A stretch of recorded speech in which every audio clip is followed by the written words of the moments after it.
Un PAT, on peut dire que c'est bon pour tout le monde parce que chacun peut y trouver sa porte d'entrée. Parce qu'on parle de patrimoine, on parle de patrimoine agricole, de patrimoine paysager, on parle de gastronomie, on parle d'éducation, on parle d'agroécologie. Donc en fait, il y a forcément une valeur, une thématique à laquelle se raccrocher. C'est aussi une dynamique de territoire. Donc en fait, juste ça peut remettre du lien entre les thématiques qui sont souvent cloisonnées et aussi entre les gens. Alors le projet alimentaire territorial est bon pour tout le monde, tout simplement parce qu'il s'intéresse à l'économie à travers justement la situation des agriculteurs. C'est bon pour la santé parce qu'on s'intéresse aussi à la qualité des aliments et donc c'est important pour la santé de nos concitoyens. C'est bon également pour l'urbanisme parce que bien nous intervenons dans le cadre de la protection de nos territoires. Il permet à la société de se reconnecter avec son alimentation, de recréer du lien de la fourche à la fourchette. Le PAT dans notre société, il est hyper utile parce que dans le sens où on essaye de mener une gouvernance partagée avec tous les acteurs, prendre en compte tous les acteurs allant des institutions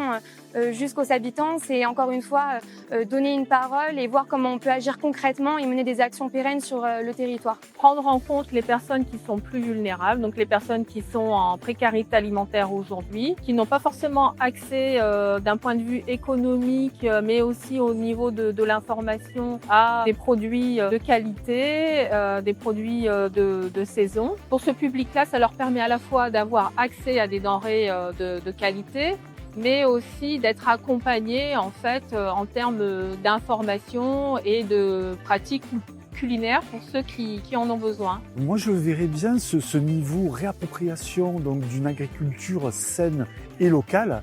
Et on sait maintenant les impacts qu'a une alimentation de qualité sur la santé, ou, si on veut être un peu plus négatif, les effets néfastes d'une mauvaise alimentation sur la santé. Les programmes alimentaires territoriaux aujourd'hui ont permis d'établir des diagnostics hyper intéressants sur les besoins de nos territoires. Leur donner des moyens d'agir, ça permettrait de créer une économie locale créatrice d'emplois non délocalisables, une économie locale proche de ses paysans, proche de ses citoyens, une économie locale respectueuse de l'environnement avec un avenir alimentaire désirable.